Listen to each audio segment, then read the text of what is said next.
My parents thought this secret had been buried 15 years ago. Then a man sat beside me on a train. My name is Nia. I am 29 years old, and I operate as a senior wealth management consultant for one of the most elite financial firms on the East Coast. My entire professional existence revolves around protecting multi-million-dollar assets, structuring impenetrable corporate trusts, and shielding my wealthy clients from predatory relatives. Yet, somehow the most dangerous financial predators I ever encountered were sitting directly across from me at my own dining room table. Half a year after my wedding, my mother-in-law leaned across the Sunday dinner table, smiled with terrifying entitlement, and confidently declared that the luxury apartment I personally financed and shared with her son belonged to the family now. She demanded I pay her $700 in rent every single month. I did not yell, I did not argue, I simply took a slow sip of my iced tea, smiled a cold, calculated smile, and calmly announced that I would just move back into my luxury downtown condo. My husband froze, his charming facade cracking instantly, asking what condo I was talking about. He had absolutely no clue what I had been quietly hiding from him. Before I delve into the complete, unvarnished story of how I mathematically, legally, and permanently dismantled the massive psychological and financial conspiracy my toxic family built around me, let me know where you are watching from in the comments below. Be sure to hit that like button and subscribe to the channel if you have ever had to outsmart people who foolishly mistook your strategic silence for crippling weakness. Sunday dinners at Brenda's house were an unmovable institution. The dining room was always stiflingly warm, thick with the smell of heavy comfort food and unearned arrogance. Brenda, my mother-in-law, ruled her domestic domain with an iron fist wrapped in a velvet church glove. I sat quietly next to my husband Jamal. Jamal was a 32-year-old entrepreneur. Or at least that is what his heavily curated social media profile constantly claimed. In harsh financial reality, his tech startup was bleeding money at an unsustainable rate, and I was the sole workhorse keeping our lifestyle afloat. I had married him because he was charismatic, and presented himself as a visionary building an empire. But lately, the crown of being a supportive wife felt more like a heavy yoke, dragging me down into a pit of financial ruin. Across the table sat Kesha, Jamal's 27-year-old sister. Kesha was deeply invested in pretending to be a wealthy lifestyle influencer. She wore designer clothes she could not afford, carried handbags that cost more than her monthly rent, and constantly complained about the immense stress of content creation. Brenda treated her like a fragile princess. I, on the other hand, was the reliable ATM machine, expected to endure everything without a single complaint. The ambush came right after we finished eating. Brenda tapped her silver fork against her crystal wine glass. The sharp clinking sound silenced the room immediately. She wiped her mouth with a linen napkin, cleared her throat and fixed her predatory gaze directly on me. Nia, Brenda began, using her sweetest, most dangerous tone. We need to talk about family's business, you know. We are all incredibly proud of your little career in wealth management. God has blessed you with a good mind for numbers, but with blessings come heavy responsibilities. I set my fork down, maintaining a perfectly neutral expression. I asked her exactly what she meant by that statement. Brenda folded her hands on the table and let out a theatrical sigh. Jamal has been telling me about the intense financial stress he is under with his startup. A man carries a heavy burden trying to build a legacy for his family. And poor Kesha here is struggling, her credit cards are maxed out, and she desperately needs to maintain her image for her brand sponsorships. Family is all we have, Nia. We must lift each other up, so I have made a definitive decision about the luxury apartment you and Jamal are living in right now. I looked at Jamal, expecting him to intervene. He was intensely focused on his half-empty glass, deliberately avoiding my eyes. That apartment belongs to the family now, Brenda declared smoothly, as if she were reading announcements at Sunday service. Since Jamal is the head of your household, and I am the head of this family, we need to restructure things. Starting the 1st of next month, you will deposit $700 directly into my personal checking account as rent. I will use that money to help Kesha pay off her debts and support Jamal's business. It is your duty to hold your family down when times get tough. You make excellent corporate money, so you need to do your part. The sheer audacity of her demand hung heavily in the air. Kesha smirked, casually inspecting her long acrylic nails. Jamal still refused to look at me. I turned to my husband, my voice low and perfectly steady. Jamal, are you hearing this? Are you going to say something to your mother? Jamal finally lifted his head. He gave me that familiar, practiced smile, the one he used when he wanted to smooth things over and extract money. It is just family business, babe, he said softly, reaching across the table for my hand. We look out for our own. You make great money at the firm. My startup is just months away from a massive breakthrough. Mom is just trying to make sure everyone stays afloat until my investors come through. You are my rock, Nia. You always hold it down for us. He was attempting to manipulate me right in front of his mother and sister. He was weaponizing the societal expectation that I had to be the financial savior, enduring blatant disrespect with a pleasant smile. Kesha leaned forward, her eyes gleaming with absolute entitlement. Honestly, Nia, you should be happy to help your new family. You are always working anyway, you do not even have time to enjoy your money. Speaking of which, I have a brand trip to Miami next weekend. I am going to need an advance on that rent money you owe Mom. Oh, and I want to borrow that vintage designer bag of yours. I looked around the table at these people, who felt completely entitled to my sweat, my intelligence and my resources. For 6 months of marriage, I had played the supportive wife. I had paid the bills, funded Jamal's business trips, and endured Brenda's passive-aggressive comments. They mistook my professional silence for weakness. They mistook my patience for stupidity. They thought because I loved Jamal, I would let them bleed me dry without a fight. I did not raise my voice. I calmly picked up my water glass, took a deliberate sip, and smiled a chilling smile at my mother-in-law. That sounds like a wonderful plan for your family, Brenda, I said pleasantly, my tone dripping with ice. But if you are taking over the lease and charging rent, then I will simply move back to my apartment tonight. The smug satisfaction on Brenda's face faltered instantly. Kesha stopped inspecting her nails and stared at me in confusion. Jamal froze completely, his hands still suspended in the air. What apartment? Jamal asked, his voice suddenly sharp, the charming facade cracking into pieces. You sold your downtown condo before the wedding. You put the money into our joint account to help fund my startup. I turned my body to face him, fully maintaining my pleasant, unwavering smile. Did I? I asked softly. Jamal's eyes widened in horror. He was a man who prided himself on control, on knowing exactly how to manipulate the women in his life. The realization that he had missed a massive multi-million-dollar detail was visibly short-circuiting his brain.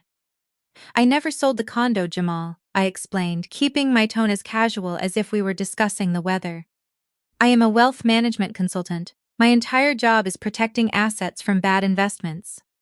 Before we got married, I transferred the deed of the luxury downtown condo into a blind limited liability company that I entirely control. The money I put into your business was just a minor portion of my annual bonus and some old stock liquidations. The condo is currently sitting empty, waiting for me. I never gave up my sanctuary. The dining room descended into absolute chaos. Brenda stood up so fast her chair scraped violently against the hardwood floor. Kesha dropped her phone onto her plate. You lied to your husband! Brenda shouted, her dignified church lady persona completely vanishing. You hid property from the man supposed to lead your household. What kind of deceitful, wicked woman does that? A smart one, I replied, standing up and smoothing my skirt. A woman who knows better than to hand over the keys to her kingdom to a man who still lets his mother handle his financial conflicts. Jamal's face twisted with pure rage. He slammed his fist on the table, making the silverware rattle against the plates. You are my wife, what is yours is mine. We are supposed to be building an empire together. You let me stress about funding while you had $1 million asset just sitting there hidden away. I looked at him with absolute disdain. You are not building an empire, Jamal. You are playing businessman on the internet while I foot the bill for your lifestyle. And Brenda, you want rent? Good luck getting it from your son's failing company. I am done playing the sacrificial lamb for a family of parasites. I turned my back on them and walked toward the front door with unhurried grace. The sounds of their screaming followed me down the hallway. Brenda was yelling about biblical submission, Kesha was whining about her ruined Miami trip. Jamal was shouting my name, demanding I come back and show him some respect. I ignored all of it. I grabbed my coat and my purse, feeling lighter than I had in 6 months of marriage. When I reached my car, my phone started vibrating furiously. It was Jamal, blowing up my texts with a mixture of threats, demands, and pathetic apologies. I blocked his number as I started the engine. I needed to go back to the apartment we shared, pack my essential belongings, and get out before he'd arrived, and tried to stop me physically. The drive back to our shared place was a blur of adrenaline and cold clarity. I practically ran inside, pulling my large suitcase from the closet. I did not care about the furniture or the kitchen appliances we had bought together. I only cared about my clothes, my jewelry, my financial documents, and my secure work laptop. I threw everything into the suitcase with ruthless efficiency, my mind already calculating my next legal moves to secure my complete independence. Just as I was zipping up the final bag, my phone rang again. This time it was not Jamal. It was a number I had saved but rarely ever answered. The name flashing on the screen made my blood run cold. Moisha, my mother. My mother and I had a strained, toxic relationship for as long as I could remember. She was a master manipulator, a woman who always played the victim and demanded endless gratitude for raising me as a single mother. I had maintained extremely low contact with her for years to protect my peace and my sanity. Jamal knew this better than anyone. He knew Moisha was my weak spot. If Jamal was calling Moisha, it meant he was truly desperate. He had realized his charm and his anger were no longer working on me. So he had outsourced the manipulation to the true master. He knew Moisha would stop at nothing to drag me back into submission. As the phone continued to vibrate in my hand, the harsh buzzing echoing in the quiet bedroom, I realized this was no longer just a bad marriage ending. This was a coordinated attack from all sides. I stared at the glowing screen, taking a deep breath, preparing myself for the psychological warfare that was about to begin. I let the phone ring out. I grabbed the handle of my suitcase, the wheels rolling smoothly over the hardwood floor. I needed to get to my car, drive out of the city, and disappear into a secure hotel until my lawyers could file the separation papers. I navigated the hallway, my mind racing through the legal maneuvers required to untangle my finances from Jamal. I reached the elevator, pressed the button for the parking garage, and stepped inside. When the elevator chimed at the garage level, I stepped out into the damp, echoing concrete space. I popped the trunk and hoisted my heavy suitcase inside. Just as I slammed the trunk shut, the screech of tires echoed through the garage. A silver SUV sped down the ramp and swerved aggressively, braking just inches from my rear bumper. The vehicle completely blocked my car in the parking spot. I recognized the silver SUV immediately. It belonged to my mother, Moisha. Moisha threw her door open and marched toward me, pointing a manicured finger directly at my face. "What kind of absolute foolishness are you pulling tonight, Nia?" she demanded, her tone dripping with manufactured authority. "Jamal called me in tears," he said. "You disrespected him, embarrassed his family, and threatened to leave your marriage over some selfish financial dispute." I stood my ground, gripping my car keys tightly. I told her Jamal was a fraud who expected me to finance his life while his mother demanded rent from my paycheck. Moisha scoffed, stepping closer. "You are a wife now, Nia. A black woman's highest calling is holding her family together. You think you are better than everyone because you play with rich people's money. I sacrificed my entire life for you. I did that because your father died a broke addict in the streets. He abandoned us. I was the one who stayed. I am the reason you have that fancy job, and this is how you repay my sacrifices. By destroying your own home." Her words were a practiced weapon sharpened by years of use. She framed her toxicity as maternal protection. "I am not destroying my home," I replied, my voice dangerously calm. "I am protecting my hard-earned assets. Jamal is using me. His company is a financial black hole. Right then, another car sped into the garage. Jamal jumped out, breathing heavily, looking desperate and enraged.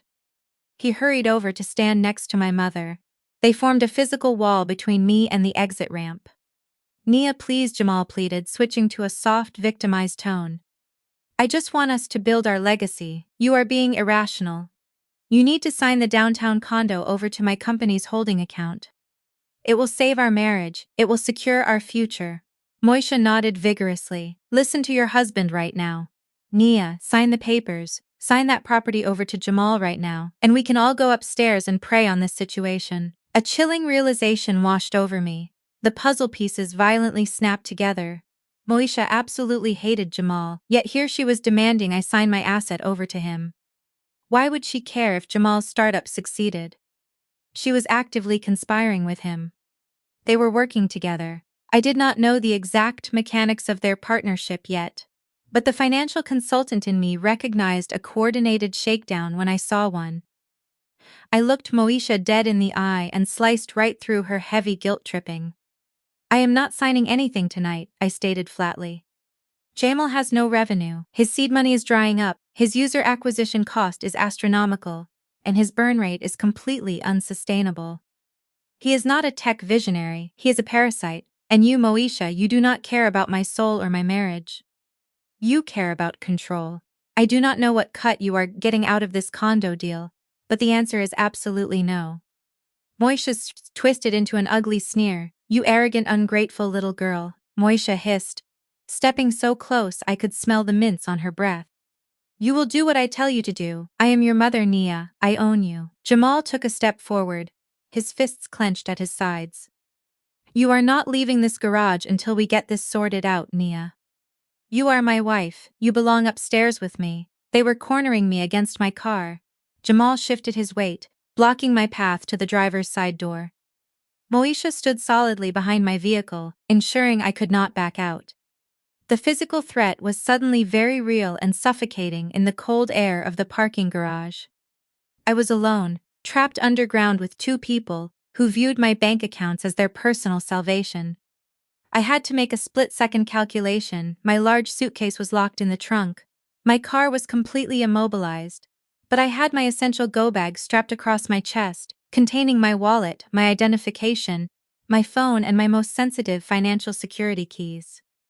That one small leather bag was all I truly needed to survive and fight back. I feigned surrender. I let my shoulders slump, dropping my gaze to the concrete floor.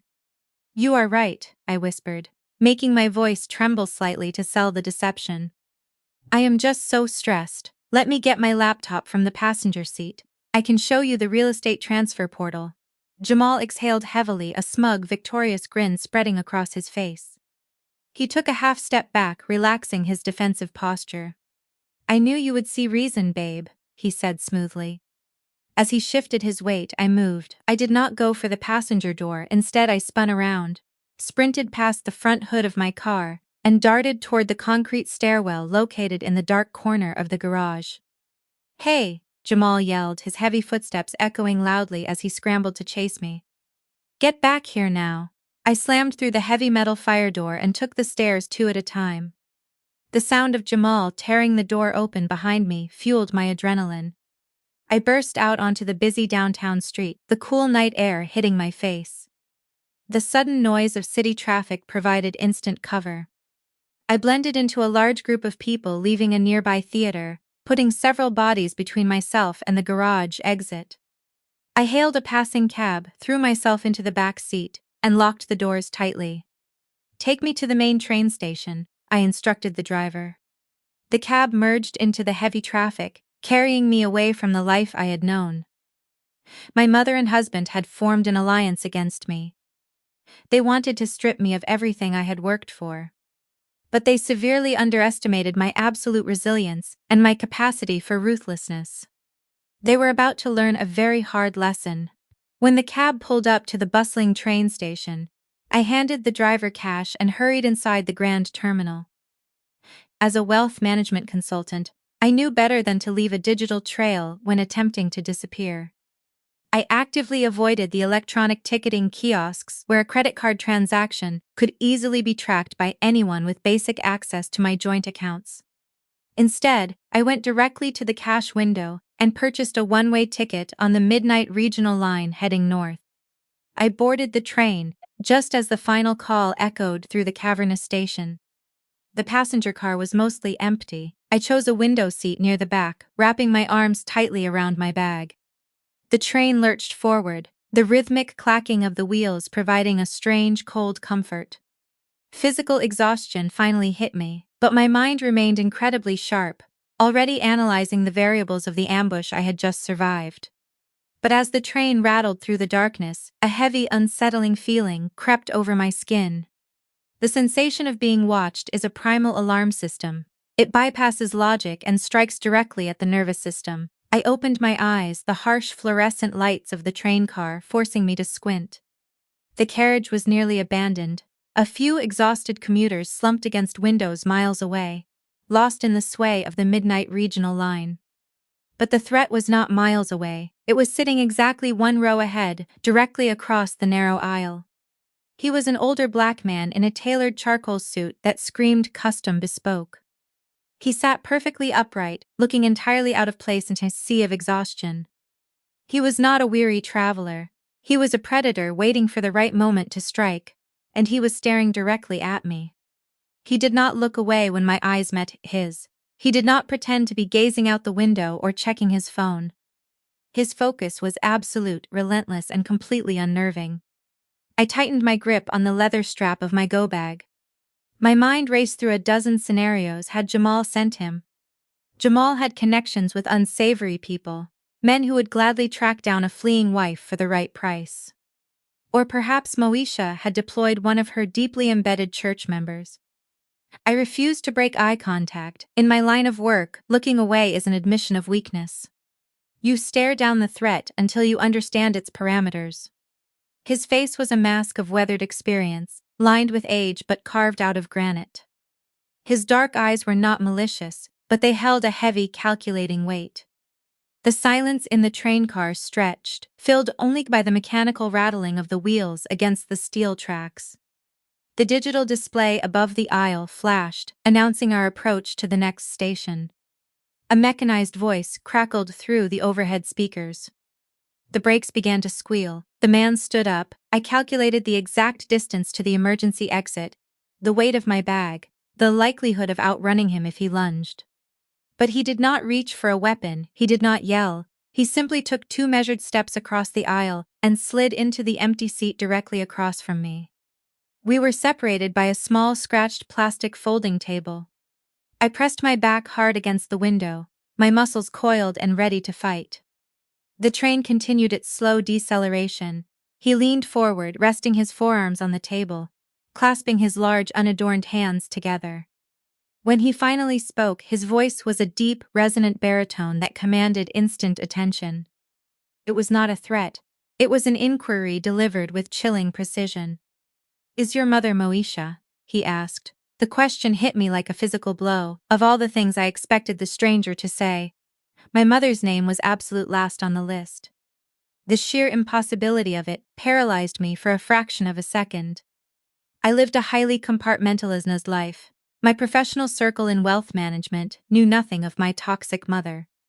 Jamal knew her, but Jamal would have sent someone to demand the condo deed, not to ask polite questions about Moesha. "Who are you?" I demanded, my voice razor sharp. "How do you know that name?" He did not flinch. He did not offer his name. He simply held my gaze, waiting for the confirmation he already knew was coming. "Yes," I said cautiously, measuring every syllable. "Moesha is my mother. What do you want?" The man let out a slow, measured exhale. The tension in his shoulders dropped a fraction of an inch, as if he had been carrying a massive weight for decades and was finally allowed to set it down. He reached a hand inside his tailored suit jacket. My fight-or-flight instinct screamed at me to run, but my strategic curiosity anchored me to the seat. He withdrew a flat rectangular object and placed it face down on the scratched plastic table. He slid it across the surface until it touched the edge of my bag. "I have been looking for you," he whispered. The raw intensity in his voice sent a cold wave crashing over my skin. This was not a hitman. This was not a debt collector sent by Jamal. This was a man haunted by a mission. I looked down at the object. I reached out with a steady hand and turned it over. It was a photograph. The edges were worn and slightly crumpled, indicating it had been carried in a wallet or breast pocket for many years. The glossy surface was marred by faint fingerprints, but the image itself was perfectly clear. I stared at the photograph, my analytical brain struggling to process the visual data. The girl in the photo was me, there was no denying it. I was looking at my own face, captured in the awkward transition of adolescence. I recognized the slight gap in my front teeth that I later had corrected with braces. I recognized the braided hairstyle I wore almost exclusively during my sophomore year of high school. I was wearing a bright yellow sundress, but it was the man standing next to me in the photograph that made the entire world tilt on its axis. He was a tall, striking black man with a proud, broad-shouldered stance. He wore a bespoke navy suit that draped across his frame, radiating quiet wealth and immense success. He looked healthy, his skin glowing with vitality. His left arm was wrapped securely and protectively around my teenage shoulders. We were standing in front of a wrought iron gate flanked by lush, manicured gardens, and we were both smiling brightly, looking into the camera lens with joy. I dropped the photograph onto the table as if it were radioactive. I stared at the stranger across from me, my mind fracturing into 1,000 conflicting pieces. "This is fake," I stated flatly, my voice cold and entirely devoid of emotion. "This is a digital forgery. Look closer, Nia," the man commanded softly. "Look at the bottom right corner." I forced myself to pick the photograph up again. My thumb brushed against the glossy paper. Printed directly onto the photo paper in glowing orange digital ink was a timestamp. August 14th, 2012. The date burned itself into my retinas. I am a wealth management consultant. Numbers are my entire life. I do math instantly, reflexively, without conscious effort. I ran the calculation in my head and the result shattered my reality into dust. In August of 2012, I was exactly 15 years old. The man in the photo, the man holding me with such fierce paternal pride, shared my exact jawline. He shared the exact shape of my eyes. He shared the slight curve of my smile. There was zero doubt about his identity. This man was my biological father, but that was completely impossible. Moesha had ingrained the story of my father into my brain, since I was old enough to comprehend the concept of death. She had weaponized his memory to ensure my absolute obedience. "Your father was a weak man," Moesha used to tell me, her voice dripping with venom. "He was a broke addict who cared more about his next hit than his own flesh and blood. He died in a filthy alleyway in the year 2000. He abandoned us. He left me to raise you all by myself. I was only 3 years old when my father supposedly overdosed. I had no genuine memories of him." Moesha had shown me the cheap, faded obituary clipping. She had taken me to a depressing, overgrown cemetery on the outskirts of town to stare at a generic headstone. She had played the role of the long-suffering, grieving widow whenever she needed to extract sympathy or money from our church congregation. She had sworn on a Bible that my father died in the year 2000. Yet, I was holding a photograph of him, looking like a multi-millionaire, looking healthier than anyone I had ever known. And he was standing right next to me in 2012. Full years after Moesha claimed he was put in the ground. I stared at the glossy paper, searching my mind, digging frantically through the archives of my own memories. I searched for the yellow dress. I searched for the wrought iron gates. I searched for the feeling of this man's arm around my shoulder. I found absolutely nothing. There was a gaping, terrifying void in my mind. I could remember my high school locker combination. I could remember the name of my geometry teacher.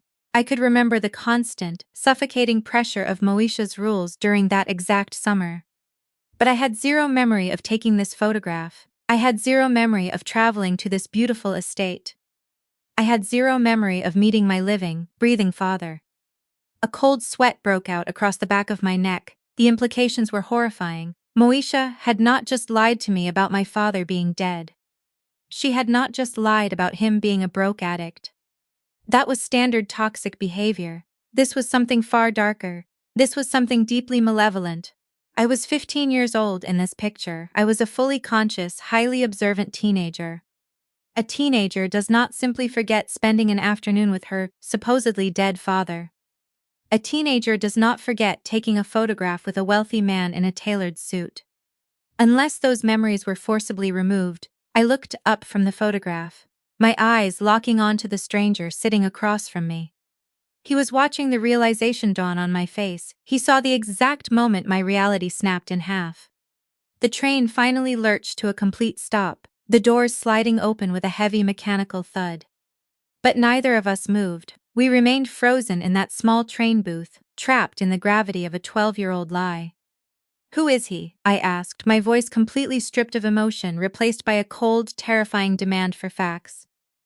"And why can I not remember him?" "His name was Marcus Sterling," the man replied quietly, leaning back against the worn upholstery of the train seat. "And my name is Desmond. I am the chief legal counsel and estate executive for his holding company based out of Atlanta. I was your father's attorney, his business partner, and his oldest friend." I stared at him, my mind rapidly categorizing this information. Atlanta, real estate, legal counsel. None of these words aligned with the narrative of a street addict.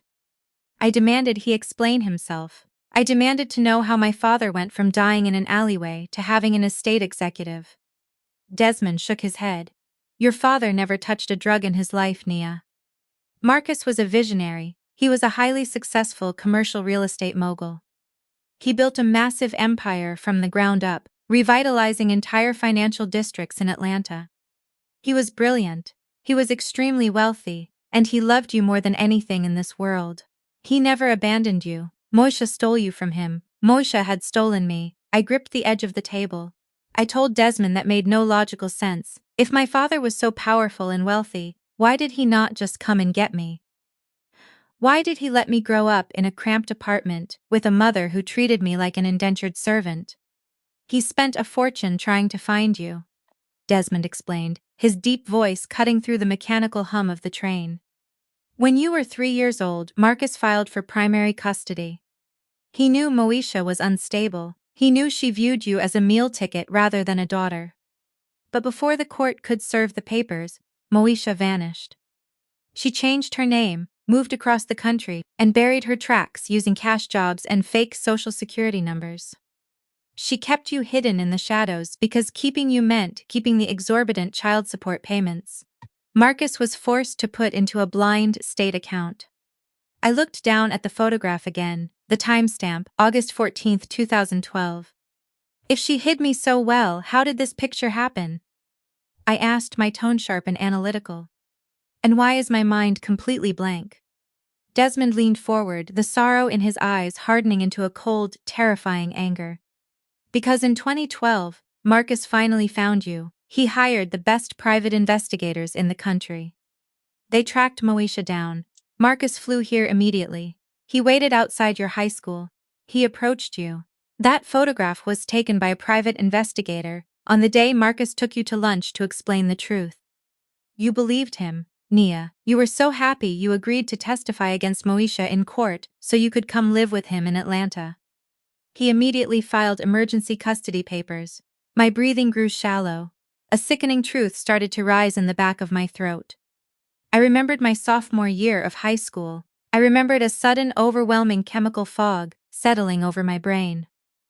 I remembered feeling constantly exhausted, sleeping through my classes, stumbling through the hallways like a zombie.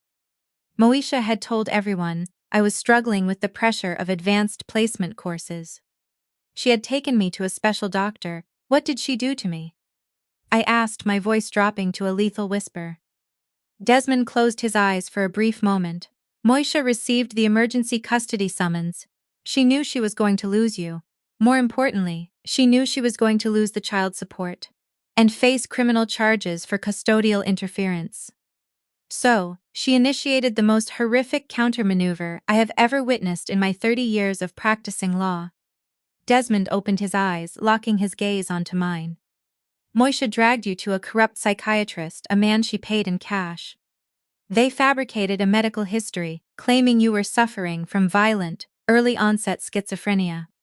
She claimed you were having severe delusions about a rich father coming to save you. And then Nia, she heavily medicated you. She pumped your teenage body full of powerful, mind-altering sedatives and antipsychotics. She kept you chemically lobotomized for 3 straight years. The train car suddenly felt completely devoid of oxygen.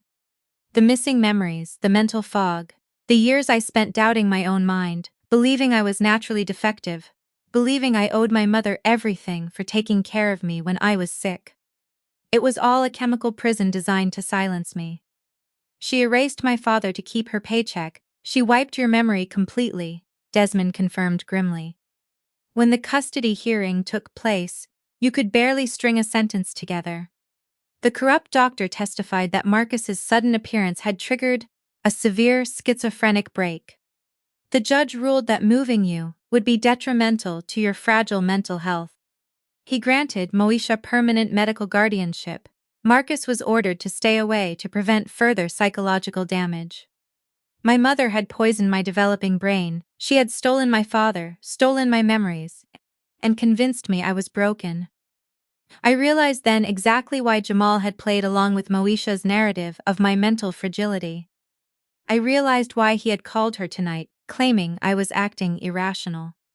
They were using my fabricated medical history as a weapon. "Where is he?" I demanded, my tone shifting instantly to pure calculated business. "Where is Marcus now? I need to see him." Desmond looked away, staring out the dark window at the passing city lights. "Marcus passed away 4 months ago, Nia," Desmond said softly.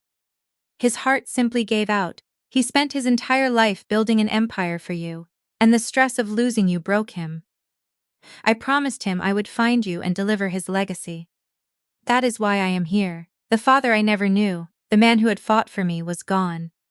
Moesha had won. She had kept us apart until the very end, but I did not cry, I did not break down. I was a wealth management consultant. I knew exactly what happened when a mogul passed away. I looked at Desmond, my professional instincts slicing cleanly through. "You are an estate executive," I stated, my voice turning to solid ice. "You are not here just to give me a photograph and a tragic backstory. You are here because of assets. What did my father leave me?" Desmond nodded, a look of profound respect crossing his face.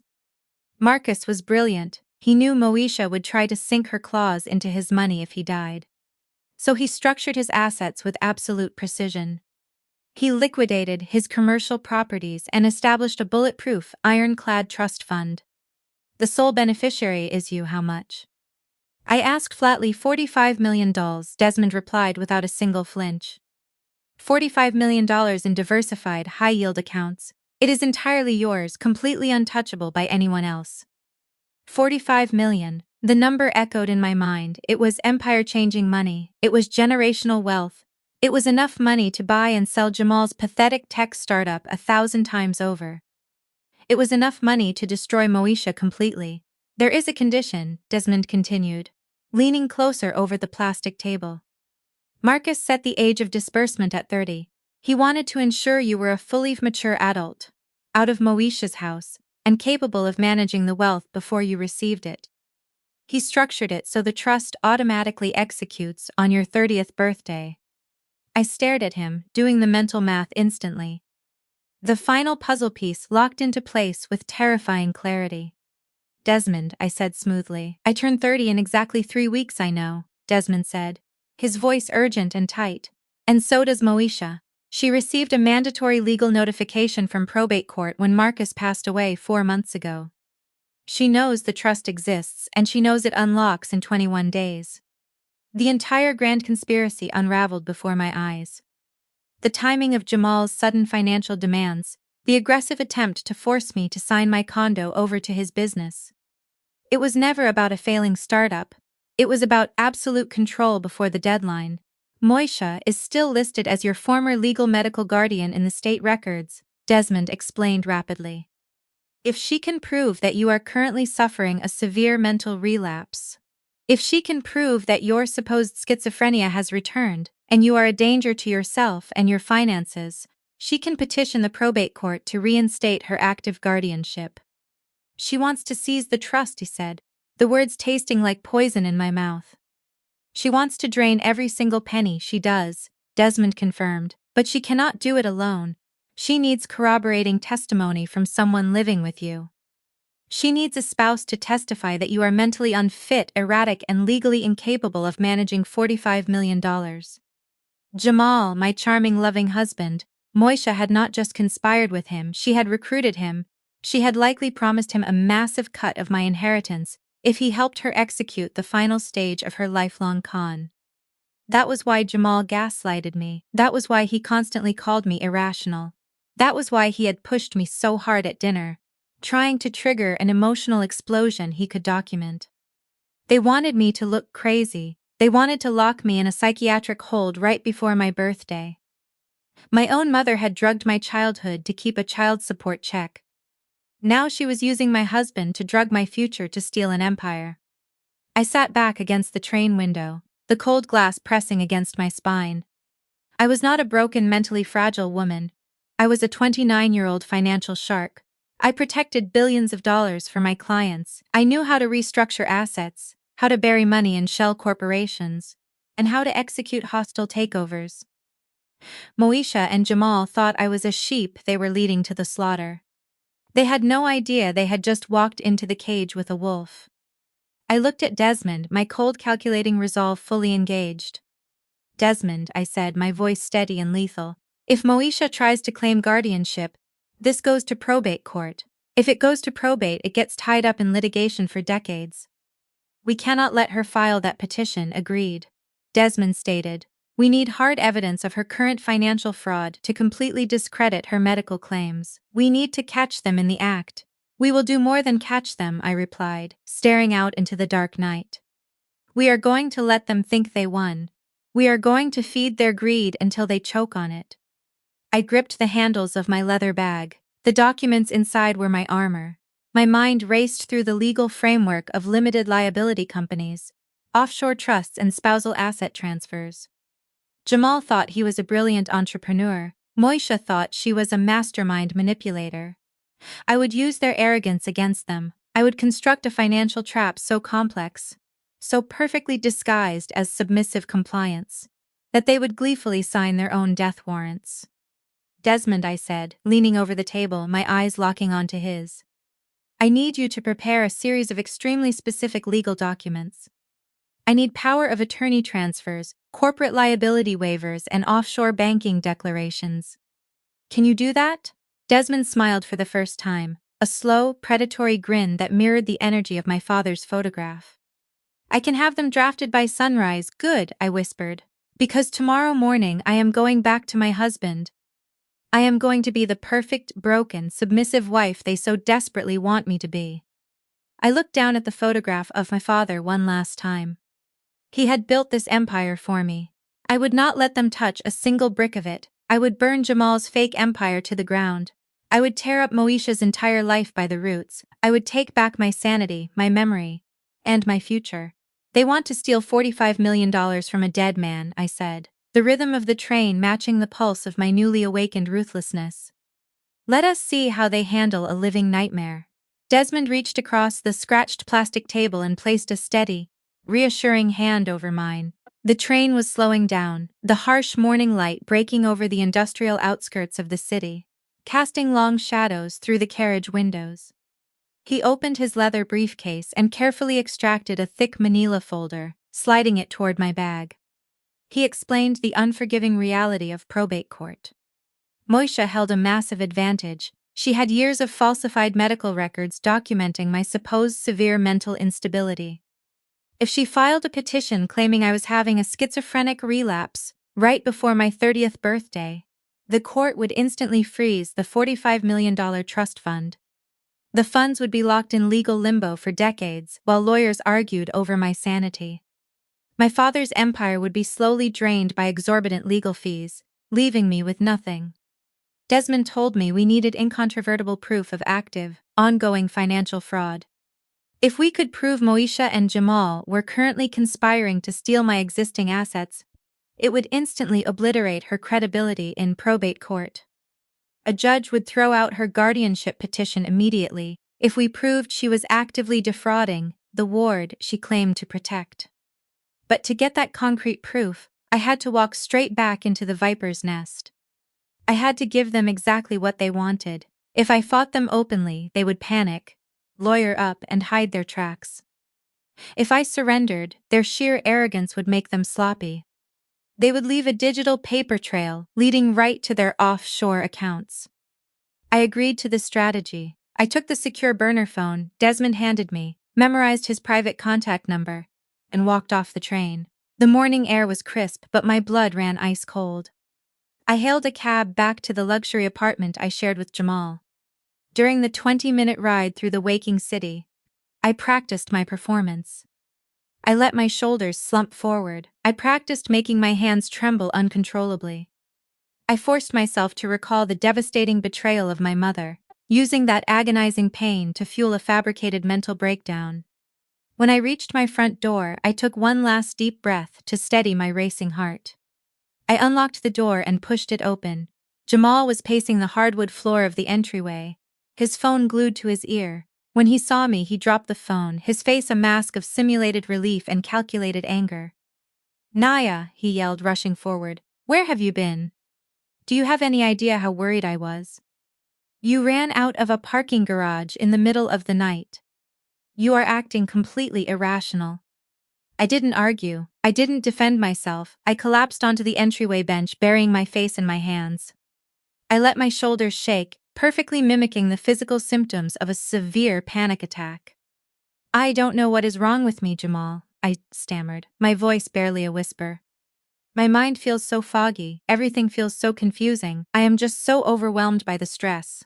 I think Moesha is right. I think I am getting sick again." Jamal stopped abruptly. The simulated anger vanished, instantly replaced by a greedy, predatory gleam in his eyes. He slowly approached me, crouching down and placing a heavy, condescending hand on my knee. "It's okay, babe," he cooed softly. "You have been under a lot of pressure at work. You haven't been taking care of yourself. This is exactly why a man is supposed to lead the household. You don't have to carry this burden anymore. Let me handle the finances. Let me take the stress of that downtown condo off your plate, so you can focus on getting your mental health right." He was actively capitalizing on my supposed illness. "Okay," I whispered, keeping my head bowed. "Okay, Jamal, just tell me what you need me to do."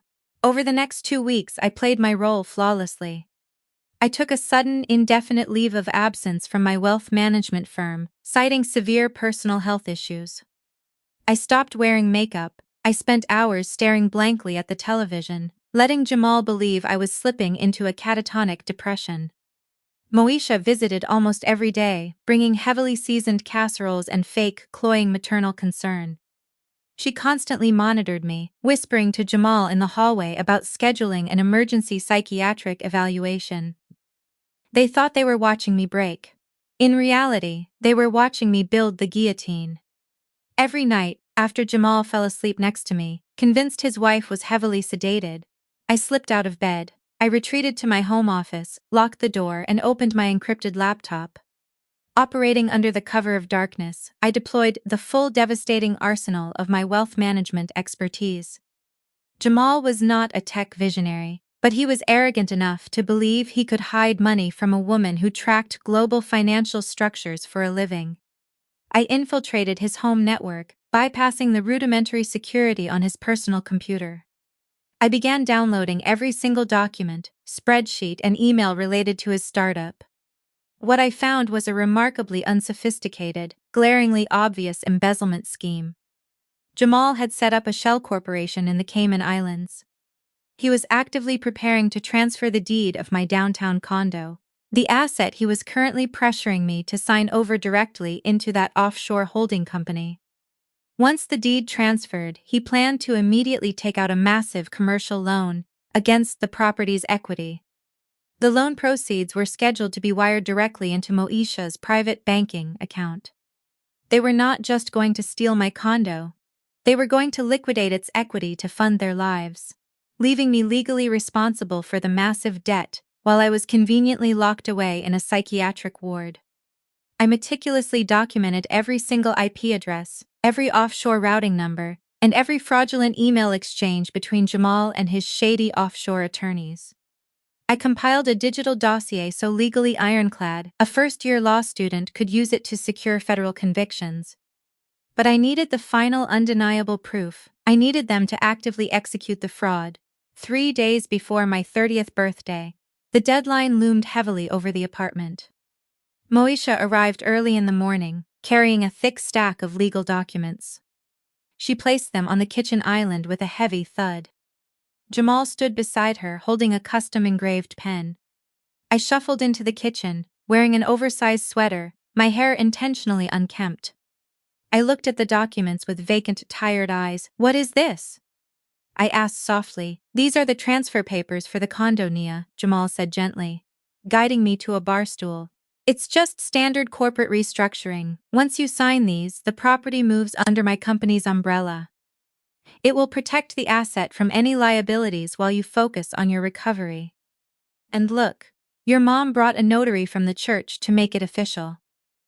I glanced at the elderly man standing awkwardly by the front door. A church notary carefully selected by Moesha to ensure absolute silence and compliance. I looked down at the documents. They were exactly the fraudulent offshore transfer papers I had discovered on Jamal's hard drive. They were legally binding instruments designed to strip me of a $2 million asset and redirect the equity to the Cayman Islands. "I don't know," I murmured, my hand trembling slightly as I picked up the pen. "My head is just so fuzzy. Are you sure this is the right thing to do, Jamal?" "I am your husband," Jamal said firmly, his patience wearing thin. "I am protecting you. Sign the papers, Nia." Moesha leaned over the counter, her eyes cold and hard. "Sign the papers. Nia, you are sick. You are not capable of managing this kind of responsibility right now. If you don't sign this, we are going to have to take you to the hospital today." "Do you want to be locked in a hospital?" The explicit threat hung in the air, thick and violent. It was extortion, clear and simple. I looked at my mother, I looked at my husband, I took a deep breath. Letting the simulated fear wash out of my system, replaced entirely by cold, unyielding power. I tightened my grip on the pen, and then, with smooth, precise strokes, I signed my name on the dotted line. I signed every single page, executing the transfer perfectly. Jamal snatched the papers off the counter the second my pen lifted from the final page. A massive, victorious grin split his face. Moesha let out a long, theatrical sigh of relief. They had done it. They had broken the stubborn, independent career woman. They had secured the multi-million-dollar asset. "I will take these straight to the county clerk's office," Jamal announced, grabbing his suit jacket. "The equity transfer will be initiated by this afternoon." "Praise the Lord," Moesha said, smoothing her skirt. "I will go call the doctor, Nia. We are going to get you the help you need." They both rushed out of the apartment, leaving me sitting alone at the kitchen island. The heavy silence of the empty apartment settled around me. I didn't move for a long moment, I just stared at the spot where the fraudulent documents had been. And then I smiled. It was a cold, calculated, and dangerously serene smile. I stood up from the bar stool, my posture instantly snapping back into perfect, commanding alignment. I walked into the bedroom, stripped off the oversized sweater, and pulled a pristine, tailored white business suit from the back of my closet. I stepped into my favorite pair of black stilettos. I pulled my hair back into a sleek, severe bun. I picked up my secure burner phone and dialed Desmond's number. He answered on the first ring. "It is done," I stated, my voice echoing with pure authority. "They have the signed documents. They are initiating the offshore wire transfer right now." "Excellent," Desmond replied, his deep voice vibrating with anticipation. "The trap is set. I will meet you at the federal courthouse in 1 hour." The federal courthouse was a massive, imposing structure of polished granite and dark oak. I walked through the grand double doors, the sharp click of my stilettos echoing off the marble floors. I did not look like a broken woman suffering a psychiatric relapse. I looked like a corporate assassin arriving for an execution. Desmond was waiting for me outside the heavy wooden doors of Probate Courtroom 4B. He looked immaculate in a tailored black suit, holding a sleek leather briefcase. "They filed the emergency medical guardianship petition an hour ago," Desmond confirmed, his voice low and steady. Moisha submitted a sworn affidavit, claiming you are actively suffering a severe schizophrenic break. Jamal submitted a corroborating statement, claiming you are financially erratic and legally incapacitated. The judge has scheduled an immediate emergency review. And the offshore transfer? I asked, adjusting the lapels of my white suit. Jamal submitted the signed condo transfer documents to the county clerk precisely 20 minutes ago. Desmond replied, a terrifying smile playing on his lips. He immediately initiated a $2 million commercial wire transfer against the equity, routing it to the Cayman Islands Shell Corporation. The FBI's Financial Crimes Division, whom I contacted yesterday morning under the authority of your father's estate, is currently monitoring the wire transfer in real time.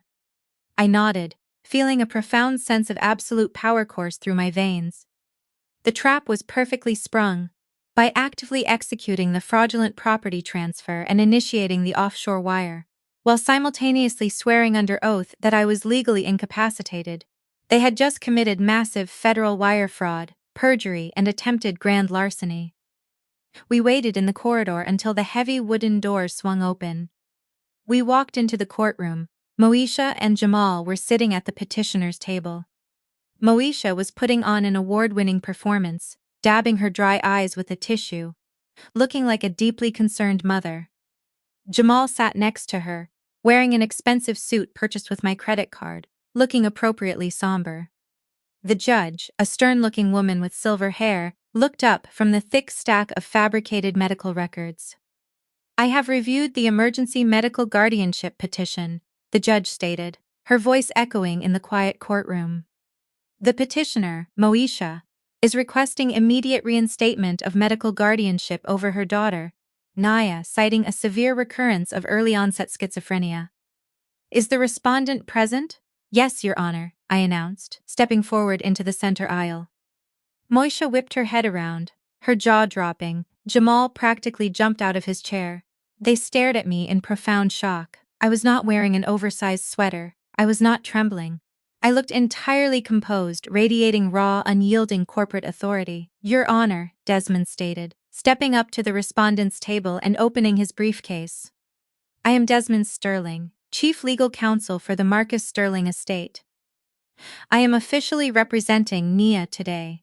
We are motioning to dismiss this medical guardianship petition immediately on the grounds of malicious intent, perjury, and active federal financial fraud.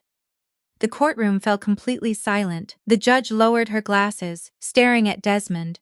Those are very serious allegations, Mr. Sterling. You better have the evidence to back them up.